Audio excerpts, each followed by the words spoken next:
Billy Graham, ange ou démon? Billy Graham, serviteur de Jésus-Christ ou serviteur de Lucifer? Malheur lorsque tous les hommes diront du bien de vous, car c'est ainsi qu'agissait leur père à l'égard des faux prophètes. Luc 6, 26.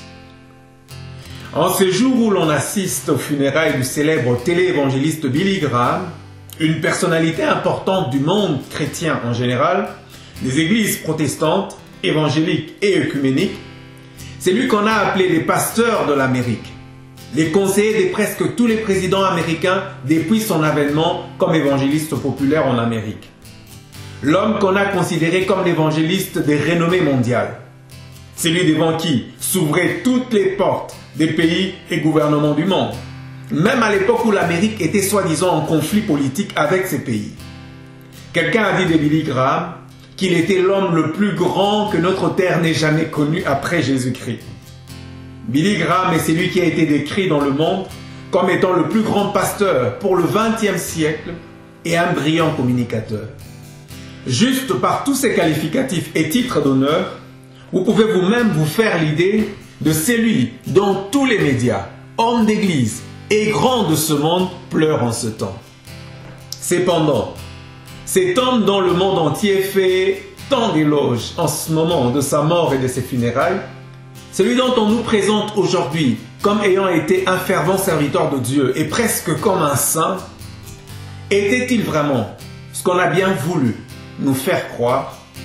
Celui dont on a fait passer durant presque plus d'un demi-siècle comme un homme qui a parcouru le monde pour faire connaître la parole de Dieu.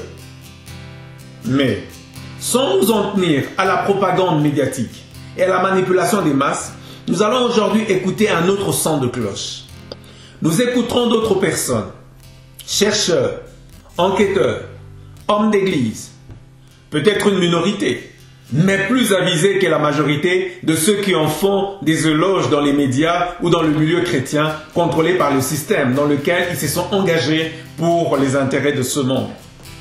Nous écouterons des choses terribles concernant Billy Graham et la face cachée de cet homme qu'on a tant vénéré par des hommes et des femmes dans le monde entier, allant même jusqu'à le comparer à Jésus-Christ.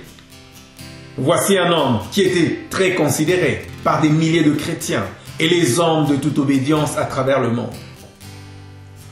Mais Billy Graham était-il vraiment ce qu'on nous a présenté et qu'on nous a dit qu'il était? Un modèle de disciple de Christ? Un enfant de Dieu authentique? Un homme puissant de Dieu prêchant la bonne parole pour conduire les hommes à Dieu?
Billy Graham fut le conseiller spirituel de tous les présidents des États-Unis de son époque et dit avoir aidé à la conversion de George W. Bush, l'ancien président des États-Unis, et a eu de nombreuses rencontres avec des grands leaders nationaux et internationaux à travers le monde.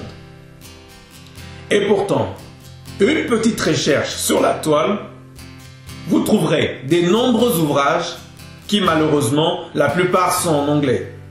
Vous découvrirez avec stupéfaction des milliers et des milliers d'articles et d'ouvrages, des témoignages des personnes qui ont écrit pour avertir sur la personne de Billy Graham, comme ayant toujours été un infiltré franc-maçon sataniste et un infiltré dans les milieux chrétiens. Billy Graham a pu atteindre le niveau le plus haut en tant que responsable religieux chrétien dans le monde, et un homme qui a influencé en mal le christianisme et a entraîné dans la situation d'apostasie actuelle de l'Église. Concernant ses fréquentations et les nombreux présidents américains et du monde qu'il a fréquentés et côtoyés comme des proches, un peu de recherche vous montrera que tous ces présidents et la majorité de ces leaders nationaux et internationaux ont été et sont des francs-maçons faisant partie des différentes sociétés secrètes qui, eux, détestent les chrétiens et dont la grande majorité persécute les chrétiens dans leur propre pays. Mais quand Billy Graham les a rencontrés, il a toujours été reçu en grande pompe par ceux-là même dont la Bible nous demande de nous tenir en garde et de ne pas prendre part aux œuvres infructueuses des ténèbres, mais de le condamner. Bizarre, vous ne trouvez pas? Concernant la famille Bush, dont il a été le plus proche, les conseillers attitrés et le père spirituel, nous n'avons pas vu ou entendu, durant toutes ces années de la présidence de Bush ou après, un quelconque témoignage de conversion ou de vie nouvelle ou vie transformée par les valeurs de l'Évangile et par la puissance de Dieu qu'il aurait respecté ou pratiqué. Nous n'avons aucun témoignage positif durant leur passage à la Maison Blanche comme ayant été occupés par des représentants de Jésus-Christ, ni même avoir donné le signe d'une vie digne de la repentance en vivant selon les valeurs de Dieu et pour diriger l'Amérique selon ses valeurs. En réalité, la famille Bush vient et a toujours appartenu à la société secrète de Skull and Bones, une des sociétés secrètes et satanistes le plus puissantes. C'est justement par cette institution que fut mis en place un système religieux pour endormir le monde afin qu'il ne puisse pas voir ce qui se passe. Le projet Avalon, par exemple, en est un exemple. Vous pouvez le trouver sur des forums sur le net. Il n'est donc pas normal qu'un homme qui se disait serviteur de Dieu puisse avoir de tels amis et de tels contacts sans dénoncer la supercherie satanique, bien souvent qui se cache derrière leurs pratiques. Le satanisme qui vient ou qui remonte d'aussi loin que la tour de Babel sous le règne de Nimrod.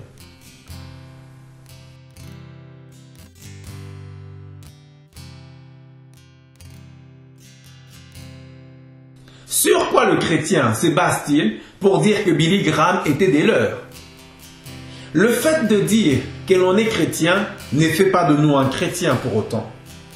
Peu de chrétiens connaissent vraiment qui était le vrai Billy Graham. Pourtant, tous les grands leaders religieux savent que Billy Graham était un membre important et honoré du mouvement œcuménique et qu'il était un membre soumis à Rome.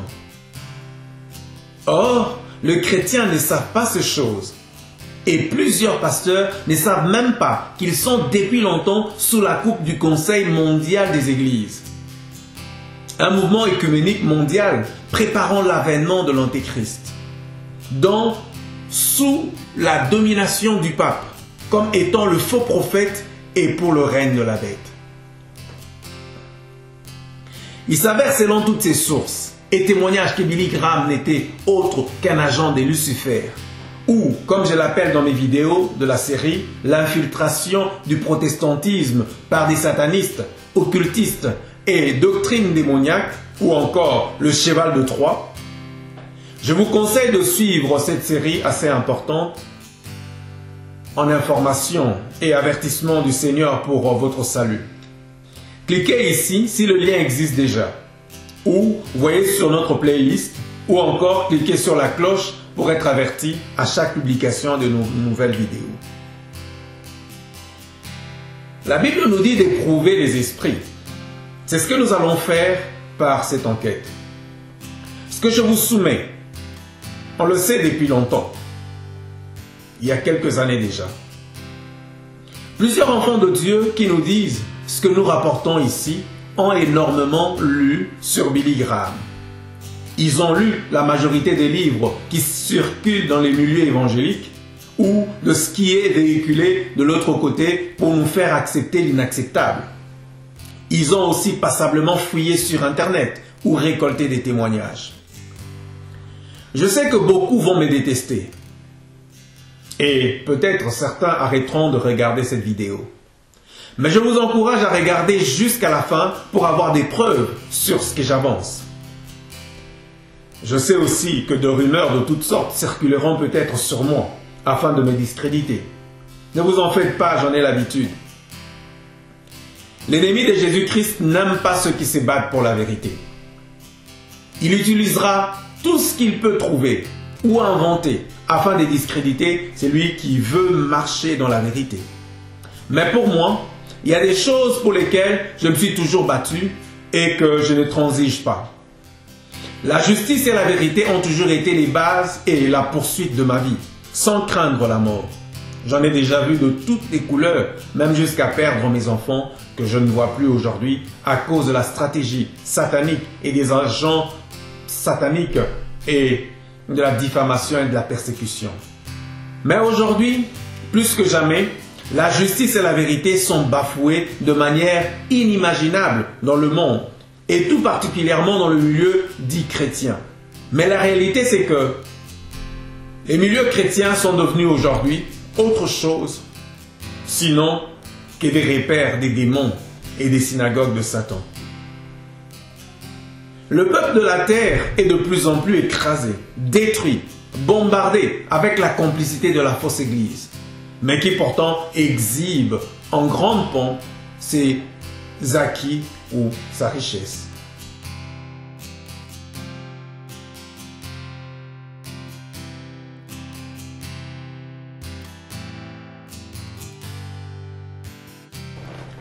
On a fabriqué à Billy Graham l'image d'un homme fortement opposé au satanisme. Un homme de Dieu vraiment loin du Saint-Esprit pour prêcher la prédication de l'évangile de Jésus-Christ. Un homme qui a gagné des millions et des millions d'hommes et des femmes dans le monde à Dieu. Un des plus grands hommes que la terre n'ait jamais porté. Les chrétiens ont cru tout cela sans broncher. Ceux qui ne se sont doutés de rien n'ont fait que prouver à quel point les chrétiens en général ont un bien pauvre discernement pour repérer ceux qui cherchent à contrôler ou à les détruire. Maintenant que Billy Graham vient de mourir, il est important de revenir sur une interview que Billy Graham avait donnée le 2 janvier 2000 à Fox News. Cette interview concernant l'assurance de son salut. Car je pense qu'à l'heure actuelle, il doit être confronté à cette question devant le trône de celui qui jugera tous les hommes pour tous les biens ou les mal que nous aurons faits sur la terre. Dans cette interview, le 2 janvier 2000, Tony Snow a posé la question suivante à Billy Graham. Quand vous arriverez au ciel, qui va parler le premier, vous ou Dieu? Billy Graham de répondre, quand j'arriverai au ciel, je suis sûr que Jésus va me dire qu'il me souhaite la bienvenue. Je pense qu'il me dira, c'est bien, bon et fidèle serviteur. Ou bien il me dira, peut-être, tu n'es pas au bon endroit. Cette phrase de Billy Graham vous laisse stupéfait lorsque vous réalisez que Billy Graham dit que Jésus pourrait lui dire, tu n'es pas au bon endroit. Parmi tous les fruits du Saint-Esprit dans notre vie, l'assurance de notre salut est de la plus haute importance. Or, Billy Graham semble ne pas en être trop rassuré. Billy Graham, notre célèbre évangéliste, était en train de dire qu'il n'était pas certain de son salut. Mais en poursuivant ce document, vous comprendrez mieux pourquoi Billy Graham n'était pas sûr de son salut. Tony Snow poursuit. Vous pensez vraiment que Jésus pourrait vous dire que vous n'êtes pas à la bonne place? Billy Graham rétorque. Oui, parce que je ne suis pas un homme juste. Les gens m'ont placé sur un piédestal, mais ma vie privée ne me permet pas d'y être. Et ils pensent que je suis meilleur que je ne le suis en réalité. Je ne suis pas l'homme bon que les gens croient que je suis. Les journaux, Les magazines et la télévision ont fait de moi un saint. Je ne suis pas un saint. Je ne suis pas Mère Teresa. Et je ressens cela très fort. Voilà les déclarations de Billy Graham sur lui-même, et non de la bouche de quelqu'un d'autre. Faudrait-il le croire? Et si oui, comment expliquer cela pour un homme qui a prétendu conduire les autres à ses dieux, ou dans le royaume de Dieu dont lui-même n'a pas l'assurance d'y être reçu? Et surtout, lui-même confirme ne pas avoir vécu selon le standard de celui dont il a prétendu enseigner aux autres les valeurs et les moyens du salut pour entrer dans le royaume de Dieu. Un chrétien véritablement né de nouveau, réellement sauvé par la grâce de Dieu, sera étonné par cette déclaration apparemment contradictoire de Billy Graham, disant qu'il ne sait pas s'il va aller en enfer ou au ciel. D'une part, Billy Graham semble dire d'abord que Jésus va lui souhaiter la bienvenue et le féliciter pour son service. Mais aussitôt après, il exprime un doute que Jésus puisse l'accepter au ciel. Puis, il ajoute qu'il n'est pas un homme juste. Ces deux déclarations successives n'ont aucun sens dans un contexte véritablement biblique. Mais si on part du principe que Billy Graham n'était pas cet homme ou l'homme bon que le monde croit qu'il était, parce qu'il dit, sa vie privée ne lui permet pas de penser une telle chose de lui-même, on est surpris d'entendre de telles paroles de la bouche d'un homme qu'on voudrait aujourd'hui nous présenter comme un homme bon, saint et un fervent serviteur de Dieu. Car un vrai enfant de Dieu ou un homme de Dieu doit avoir la réponse à cette question et une certitude assez certaine de l'assurance de son salut. Mais croyons Billy Graham sur parole. Poursuivons dans notre enquête et on pourra alors très bien comprendre pourquoi il s'est exprimé ainsi.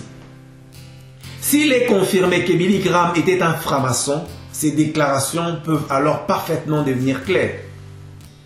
Était-il réellement un franc-maçon? Le Seigneur nous a avertis à la fin de temps qu'il y aurait des faux prophètes qui iraient jusqu'à séduire des élus.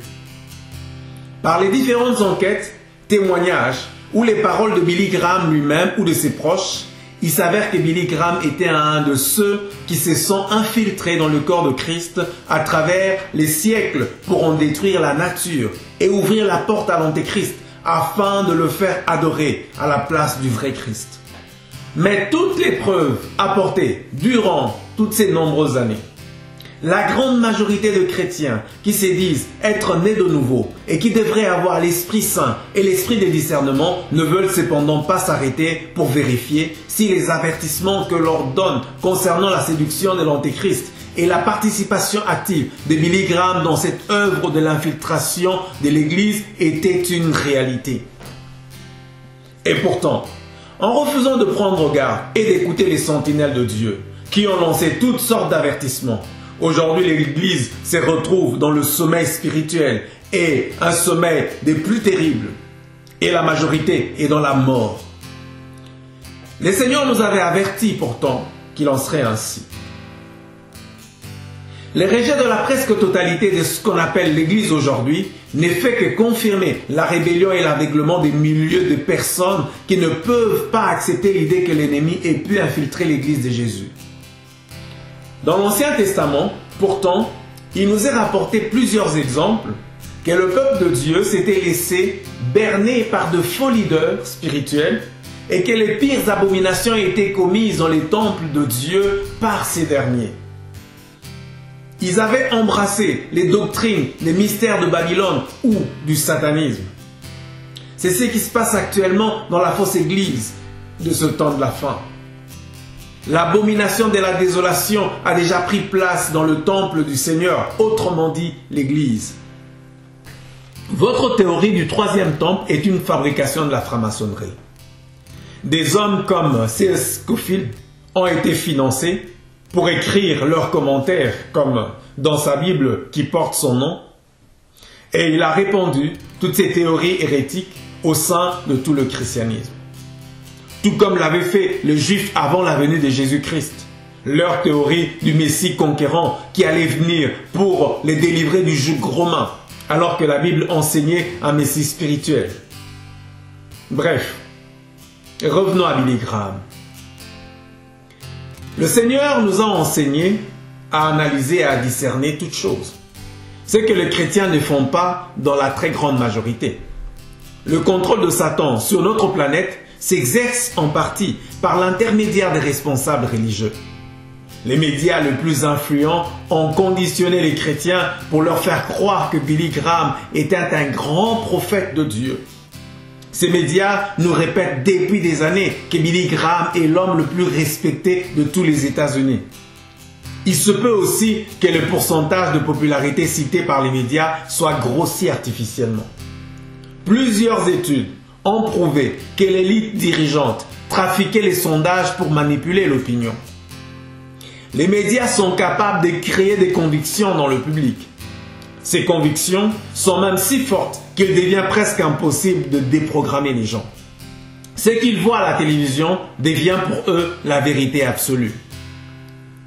Si l'on examine le fait, ailleurs que dans les campagnes publiques de Billy Graham, nous découvrons que Billy Graham était un franc-maçon de haut rang, que son ministère a conduit l'Église dans le système mondial unique de l'Antéchrist et que ses doctrines ne sont absolument pas des enseignements bibliques.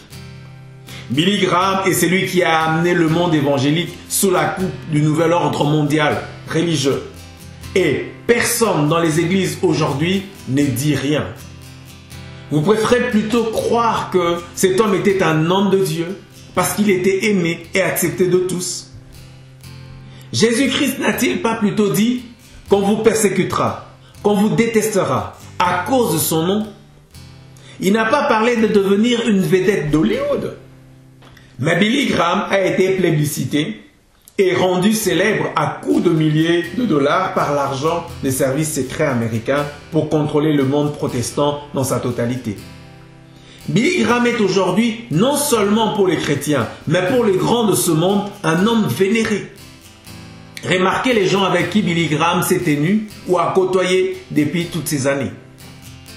Allez sur les nets et vous serez sidérés des nombres assez pharaoniques de francs-maçons que Billy Graham a fréquentés ou avec qui il a vécu comme des proches.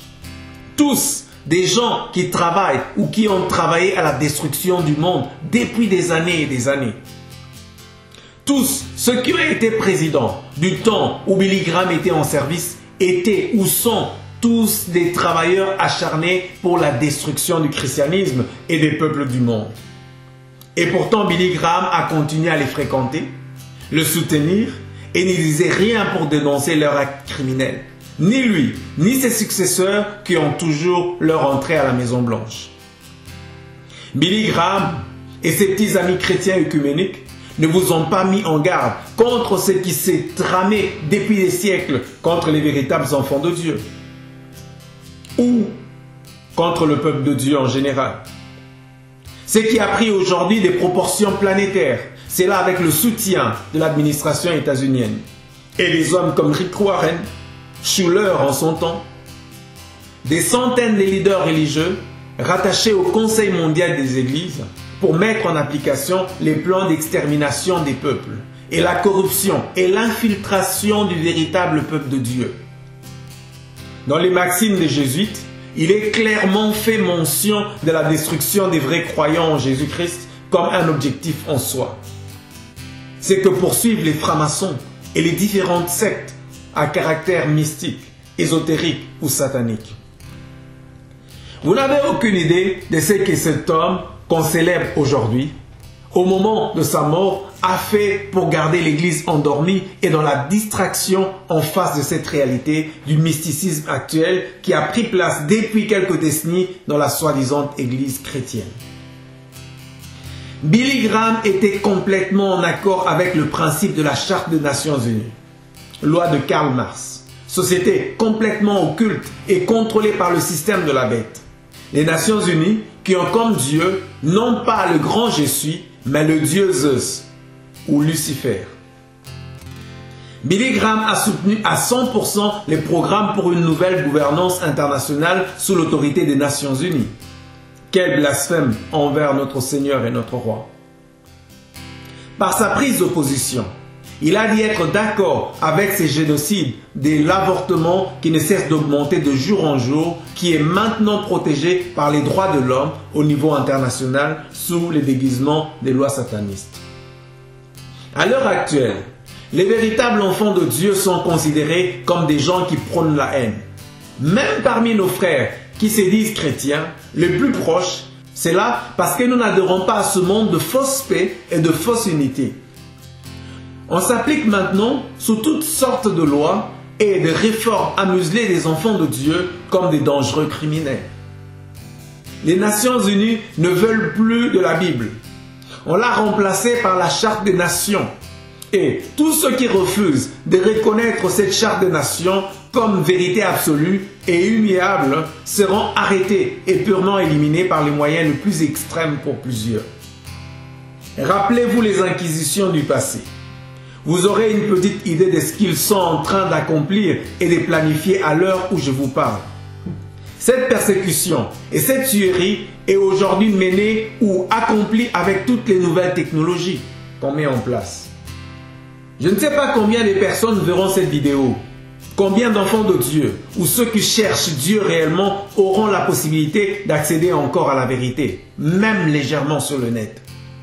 Car, contrairement à ce que vous vous imaginez en allant sur le net et en regardant les vidéos sur YouTube, tout a été déjà planifié pour que ce moyen et ces réseaux ne soient pas utilisés pour faire connaître Jésus-Christ. Sinon, des farfelus inutiles, parasites, que le diable laissera distraire les gens sur Internet ou les réseaux sociaux. Et il y en a plusieurs. Ceux qui persisteront seront simplement et carrément éliminés, surtout s'ils ne sont pas sous aucune protection ou sous la couverture du Sauveur ressuscité. Durant ces dernières années, j'en ai vu et observé des choses assez étranges sur les nets. Et combien de sonneurs d'alerte ou d'alarme ne sont-ils pas assassinés, empoisonnés par toutes sortes de moyens et par des fréquences électromagnétiques? Voilà où nous en sommes aujourd'hui. Et ceci en grande partie à cause de ce faux leader qui se disait des représentants de Dieu, mais qui cautionnait le mal et y participait en secret bien souvent. Billy Graham savait toutes ces choses, car il a fait partie de ceux qui ont préparé l'humanité à accepter l'Antéchrist et son règne. Sa succession suivra à la lettre le même agenda.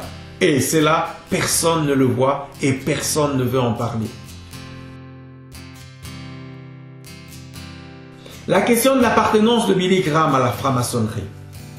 Comment Billy Graham pourrait-il être un franc-maçon du 33e degré, alors qu'aujourd'hui, tout le monde dit tellement du bien de lui et il est reconnu comme le plus grand prédicateur de l'évangile de Jésus-Christ.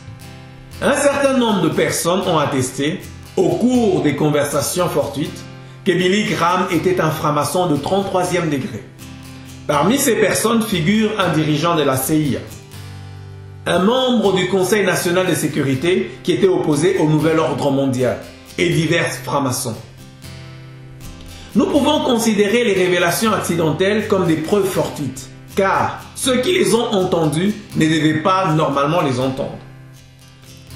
Ceux qui ont lu le livre de Springmeier ont souvent pu avoir des confirmations concernant ce qui était écrit sur Billy Graham au cours de leurs contacts fortuits avec diverses personnes.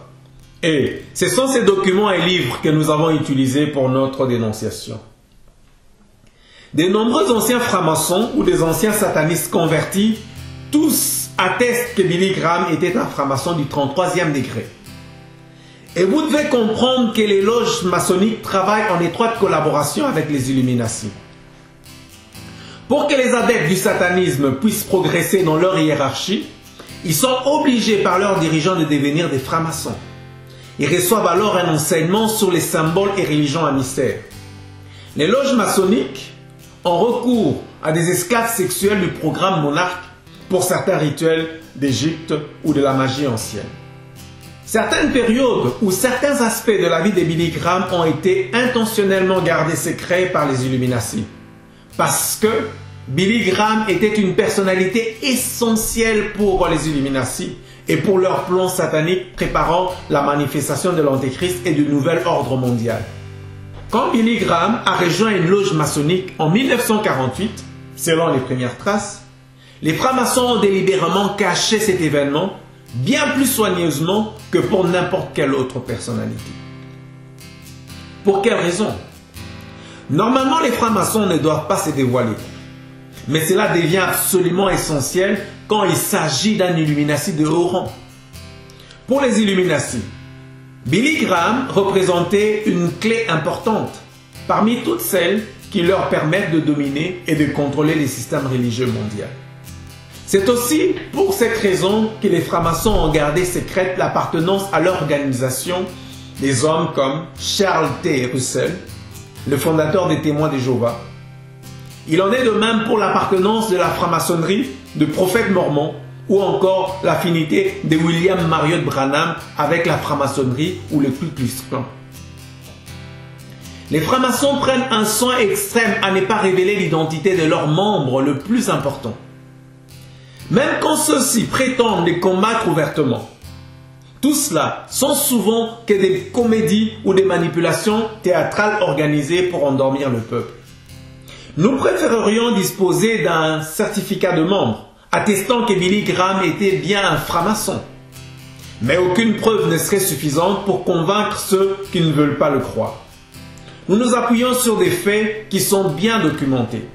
Par exemple, les livres de Billy Graham font presque exclusivement référence à des francs-maçons. Billy Graham approuve le mouvement de jeunes francs-maçons, mouvement appelé Programme de Mollet pour la jeunesse, et il le considère comme une œuvre inspirée par Dieu. Cette approbation de Billy Graham figure d'ailleurs dans le livre franc-maçon utilisé pour enseigner le jeune dans la franc-maçonnerie. Ce livre s'intitule « Le clergé et la franc-maçonnerie ». C'est un livre en anglais. Ce livre précise que les personnalités qu'il mentionne sont des francs-maçons. À la page 127 de ce livre, il est écrit que Billy Graham a donné son approbation au programme maçonnique de la formation de la jeunesse. Autre fait précis. Billy Graham était inscrit en tant que maçon célèbre sur 2 sites web principaux de la franc-maçonnerie, entre le 29 et le 31 mai 1997. Des personnes affirmant que Billy Graham était un franc-maçon. Il était inscrit comme maçon célèbre sur 2 sites suivants. Le premier, c'est la loge numéro 174 de Genesee, maçon libre et accepté, enregistré le 11 janvier 1866, sous la juridiction de la Grande Loge de maçons libres et acceptés de l'État de Michigan, 755. Le deuxième, c'est la famille maçonnique de Louisiane, maçon libre et accepté, section maçon célèbre. Ces sites donnaient une liste de maçons célèbres bien plus importante que celle de la loge de Genesee. On est peut-être sceptique ou carrément dans le déni en écoutant des telles affirmations sur cet homme célébré aujourd'hui comme un héros de la foi ou un saint. Mais en regardant ces listes des maçons qui considéraient Billy Graham comme l'un d'entre eux et les nombreux témoignages et faits révélateurs, on est contraint de nous arrêter pour analyser et discerner selon un esprit éclairé par Dieu. Même si les francs-maçons se considèrent comme chrétiens, leurs affirmations et leurs pratiques cependant n'ont rien à voir avec la foi en Jésus-Christ. Ils croient en un Dieu qui est le grand architecte de l'univers. Non seulement ils ne croient pas aux doctrines chrétiennes et bibliques, mais ils croient à toutes les doctrines païennes de l'Antiquité, surtout aux mystères égyptiens. Plusieurs témoins attestés disposent des preuves que Billy Graham, le chef du protocole de cette parade œcuménique, était un franc-maçon du 33e degré du rite écossais. Cette information est extraite d'un papier publié par Stringmeyer, l'auteur du livre « Soyez prudents comme des serpents ». Voici 3 témoins dignes de confiance prouvant que Billy Graham était un franc-maçon du 33e degré. Témoin numéro 1. Billy Graham prit part à l'initiation maçonnique du 33e degré conférée au révérend Jim Shaw. Jim Shaw évoque la présence de Billy Graham à son initiation à la page 104 du livre qu'il a écrit avec Tom McKinney, La séduction mortelle, aux éditions Lafayette. Dean Shaw a confirmé verbalement que la page 104 fait bien référence à Billy Graham. Témoignage 2. Dans un autre livre promu par la franc-maçonnerie, L'histoire de la franc-maçonnerie, écrit par le docteur Robert Morey, épiscopalien, celui-ci fait référence à Billy Graham en attestant qu'il était bien un franc-maçon du 33e degré à la page 11. Voici ce qu'il écrit. L'un des évangélistes le plus célèbre dans le monde est un franc-maçon du 33e degré du rite écossais. Le docteur Morey avait consulté la fiche de Billy Graham à la maison du temple du rite écossais. Au cours d'une interview par téléphone, le docteur Morey a confirmé que cet évangéliste célèbre était Billy Graham. Tout cela nous montre à quel point les Illuminati attachent de l'importance à tenir secrète l'appartenance de Billy Graham à la franc-maçonnerie. Le docteur Morey, qui a écrit les livres sur la franc-maçonnerie, a dit que Billy Graham était bien un franc-maçon du 33e degré et qu'il avait tenu en main son dossier dans la bibliothèque du quartier général du Suprême Conseil du 33e degré. Témoin numéro 3. Kurt Billing, ancien dirigeant du Nouvel Âge converti au christianisme. Au cours d'une conférence intitulée « Le Nouvel Âge et les influences occultes dans les écoles publiques », met en garde les chrétiens et les informe que certains de leurs plus hauts dirigeants trahissent le chrétien sans vergogne. Kurt Billing a lui-même ajouté que ses commentaires faisaient référence à des hommes comme Billy Graham, franc-maçon du 33e degré. Parmi les autres témoins, nous pouvons encore citer Ralph Epperson, conférencier et auteur du livre Nouvel Ordre Mondial, paru en anglais en 1990, et Springmeier. On connaît de nombreux témoins qui ont mis leur témoignage par écrit, comme celui que nous avons déjà cité, de Dean Shaw, un ancien franc-maçon du 33e degré. C'est le franc-maçon du plus haut rang qui se soit converti au christianisme. Seuls les francs-maçons sont autorisés à assister à ces initiations. Certains chrétiens ont tout fait pour ne tenir aucun compte du témoignage de Dean Shaw, ancien franc-maçon. Son ancienne loge maçonnique prétend même aujourd'hui qu'il n'a jamais été un franc-maçon du 33e degré. Pourtant, il est certain qu'il avait atteint ses rangs. Voici ce qu'une des personnes qui a écrit sur Billy Graham dit. Bien avant que je sache que Billy Graham était un franc-maçon du 33e degré, je pensais que cela devait être l'explication la plus plausible pour comprendre tout ce que j'ai découvert sur lui. Qu'est-ce qui me faisait penser cela? Tout ce que j'avais appris sur cet homme cadrait parfaitement avec ce que je savais du comportement des francs-maçons, sa manière de s'exprimer, ses amis et ses relations, etc. Je ne pouvais pas, dans le cadre de cet article, entrer dans les plus petits détails, mais il me suffit de dire que les francs-maçons savent de quelle manière ils doivent faire comprendre aux autres francs-maçons qui sont les leurs. Je dois aussi ajouter que certains membres très influents et collaborateurs de Billy Graham étaient des francs-maçons. Je voudrais à ce sujet citer quelques exemples. William M. Watson, directeur de l'association Billy Graham, était un franc-maçon. Il était aussi le président de la société pétrolière Occidental Petroleum. Watson était aussi membre du conseil de direction de l'université Baylor, qui est contrôlée par les francs-maçons. Cette université a participé au programme de contrôle mental monarque. Watson a aussi fait partie du groupe des conseillers du séminaire de théologie de Baptiste du Sud, à Fort Worth au Texas.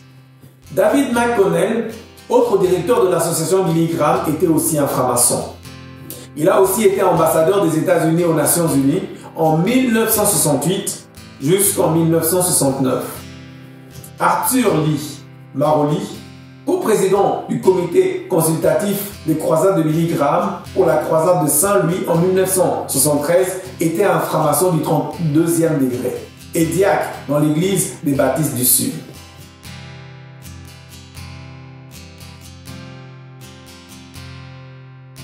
Regardons à présent quels ont été les pasteurs qui ont le plus travaillé avec la franc-maçonnerie du 33e degré. Billy Graham a aidé d'autres francs-maçons du 33e degré à entrer dans le ministère. Billy Graham a même mis son sceau officiellement d'approbation sur presque tous les apostats célèbres en circulation aujourd'hui ou qui sont déjà morts. Lorsque Billy Graham a tenu une croisade au Japon, le pasteur japonais qu'il avait auprès de lui sur l'estrade était bien connu pour être un chrétien extrêmement libéral. Un chrétien japonais engagé fut choqué de constater cela. Billy Graham a également recommandé le livre et le ministère de ses apostats. Les trois plus grands ministères du monde protestant sont sans doute Robert Schuller, Norman Vincent Peale et Oral Roberts. Ce sont tous les trois des francs-maçons du 33e degré en bonne compagnie avec leur frère Billy Graham. Voir les livres d'Oral Roberts, Les miracles de la semence de la foi, page 9. Billy Graham a aidé chacun de ses frères dans leur ministère. Pour savoir davantage sur ces faux orateurs chrétiens assez célèbres dans le milieu protestant, évangélique et charismatique, cliquez sur le lien ou abonnez-vous pour recevoir des notifications de nos prochaines publications vidéo. Nous traitons de ces hommes infiltrés du christianisme dans la série Le Cheval de Troie. Robert Schuller a enseigné un cours sur la croissance de l'Église dans un séminaire de théologie à Kansas City. Un chrétien qui faisait partie du personnel administratif de cet établissement a déclaré que Robert Schuller savait parfaitement que des initiations lucifériennes étaient organisées dans ce séminaire, mais qu'il n'en avait rien dit et rien fait. Robert Schuller, franc-maçon du 33e degré, a reçu l'aide de Billy Graham pour entrer dans le ministère. Schuller participait aussi au programme Monarque et bénéficiait des services d'esclaves sexuels fournis par ce programme. Norman Vincent Peale était le grand promoteur de cette forme de pensée chrétienne appelée la pensée positive, qui est aujourd'hui rebaptisée la parole de la foi. Ce n'était en réalité que de la magie blanche baptisée autrement. Peale n'était en fait qu'un sorcier chrétien. C'est l'église de Norman Vincent Peale, maçon du 33e degré, qui a reçu le plus gros de ceux qui se sont avancés lors des croisades de New York de Billy Graham. Norman Vincent Peale était aussi un Illuminatus du 6e degré, membre de la Pilgrim Society. Dans un article paru dans la revue occulte Psychic Magazine de San Francisco, Peale déclare à propos de l'occultiste Chris Crum: « Tout ce qu'il fait, c'est d'une manière plus théâtrale exactement ce que je prêche depuis des années. » Norman Vincent Peale contrôlait aussi le fonds pastoral des églises presbytériennes, qui pesait à cette époque 200 millions de dollars. Il était invité comme orateur principal à la cérémonie organisée pour l'anniversaire de Spencer, qui était alors le prophète mormon suprême et qui est maintenant décédé. Kimball était aussi un franc-maçon secret. Peale a couvert des loges Kimball, disant qu'il était un vrai prophète de Dieu, un grand homme de Dieu. Peale a aussi pratiqué la sorcellerie qu'il a enseignée à des chrétiens naïfs sous des appellations respectables. Le faux mouvement d'unité chrétien qui s'est développé et s'est généralisé en entraînant les chrétiens fidèles du monde à s'unir avec des hommes comme Billy Graham, Norman Vincent Peale, le pape et la classe de tous ces apostates et hérétiques sataniques a fait un mal énorme au corps du Christ. Peale était un bon ami de Billy Graham, puisque ces derniers lui ont envoyé la plus grande partie des convertis de sa croisade de New York. Oral Roberts, lui aussi franc-maçon du 33e degré, a reçu l'aide de son frère maçon Billy Graham pour entrer dans le ministère. Des témoins ont vu Oral Roberts participer à des services rituels satanistes et au programme de contrôle mental. Un autre front important pour les Illuminati est représenté par le mouvement charismatique et par l'université Oral Roberts. Le mouvement charismatique a été infiltré dès le début par des satanistes ayant une personnalité multiple. Oral Robert avait des ancêtres indiens Cherokee. Des chrétiens se sont fondés sur certaines affirmations d'Oral Robert pour dire qu'il avait reçu son nom de guérison d'un vieil indien, qu'il avait guéri pendant son enfance en utilisant son pouvoir de chaman. Il est vrai que parfois Oral Robert employait les mêmes méthodes utilisées par les médiums et les spirites dans leurs séances de guérison. Certains